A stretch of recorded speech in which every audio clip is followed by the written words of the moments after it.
Well, so much is at stake for Albertans.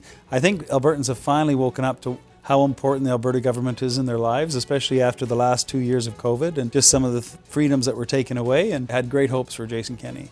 I was really hoping he would succeed. I stepped aside. I had issues with my mom. She died. My sister died right after, and my son had just died before, so I was the executor for all three of these people, and obviously I had to deal with businesses, and it was a big time in my life, and I've got that sorted out now. I'm back because I think it's never been more important that somebody gets involved in politics, and I think I'm the right person to lead the party and to unite it and bring it together and have a great team of people that will actually do things that are great for Albertans. I think it's all about unity. I think once the Premier steps aside, I think you're going to see a reinvigorated, renewed party that's really focused on making sure we win the next election. I've got 4 pillars of leadership. Well, the first one is to make sure that whoever's on your team, in the leadership team, that you know where everybody's going. You point in the right direction and you start rowing all together in that particular direction. The second thing I do is I always find doers within that group, doers within the team. When I find those doers, I empower them. I give them jobs to do based upon us having that vision together on where we want to go. And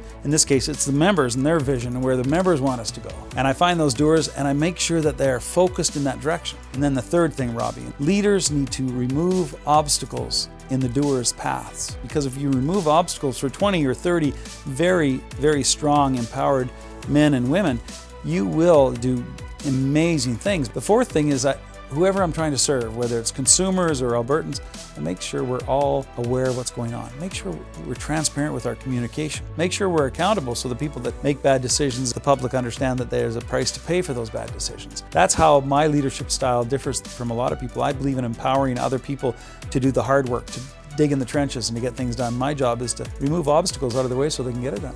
I proposed the transmission and distribution reimbursement so that 1/3 of that cost would be eliminated from our bills, only from interest income from our surpluses. That's why I suggested that we reduce the cost of petroleum, both gas and diesel, by 30 cents a litre, because that 30 cents a litre would stay in people's pockets instead of going to gas station owners and being circulated in the economy that way. I think the more money we leave in Albertans' pockets, the better off they are. We would have the lowest prices in Canada for sure on petroleum products, and I would make that permanent if I become Premier. As you know, my son died as a result of negligence in the healthcare system, and the healthcare system has admitted that. That's why I want to be back in this political game in order to fix healthcare. People are dying, they don't even know why.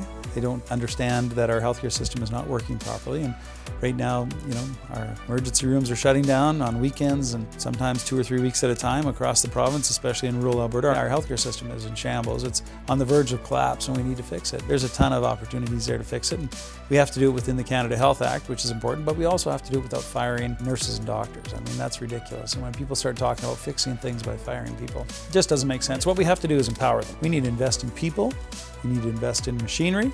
We need to invest in the proper equipment, and we need to utilize that equipment properly. I know right now the government is flush with cash, and yet Albertans are suffering.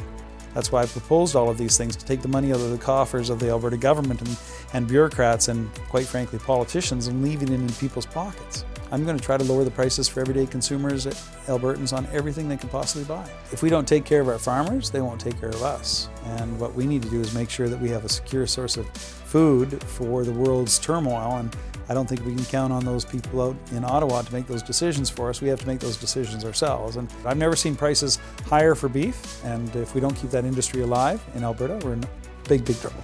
I would not have any of what I have without being from Fort McMurray in Alberta. It's been so good to us. And I'm not super wealthy, but I'm okay, and I'm okay because I've worked hard, and frankly, I started at the beginning not wealthy at all. My family was extremely poor. We came up here with, I think 11 children, 2 adults, and 2 station wagons full of our worldly possessions and no money. I remember going to university and sleeping on people's couches because I didn't have enough money.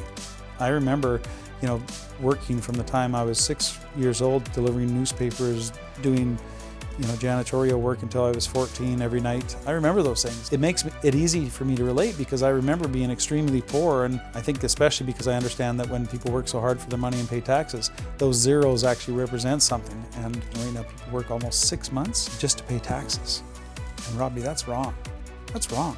I've tried for years to get into the Calgary corporate community and talk to them. And some people I've been very successful with. I have some really good friends there, lifetime friends there. But the truth is, Calgary is disconnected from the rest of the province from a corporate position, and I've always wondered about that. People would be very receptive to a premier from Fort McMurray because Fort McMurray sneezes, Calgary gets a cold, and vice versa. What we have to do is have good policy, honest government, accountable government, and policy that actually addresses what people need right now. And what people need and want is, not to be affected so negatively by inflation. I also want to make sure that government stays out of their lives and their personal business as much as possible. We have some of the most beautiful tourist attractions in the world right here in a competitive market, no sales tax. So people want to spend money in Alberta. People love that extra, 6, 7, 8% that they get to keep. Can we make tourism even bigger than it is? Yes, we can. But how are we going to do that? We're going to do that through making sure we create an environment where tourist operators can get licenses to do what they need to do on the basis of proper insurance and things. There's a huge, heavy burden on businesses, and we need to try to alleviate that as much as possible, especially in the tourism industry. But we need to be more aggressive on our money requests from Ottawa, and there's nothing wrong with that because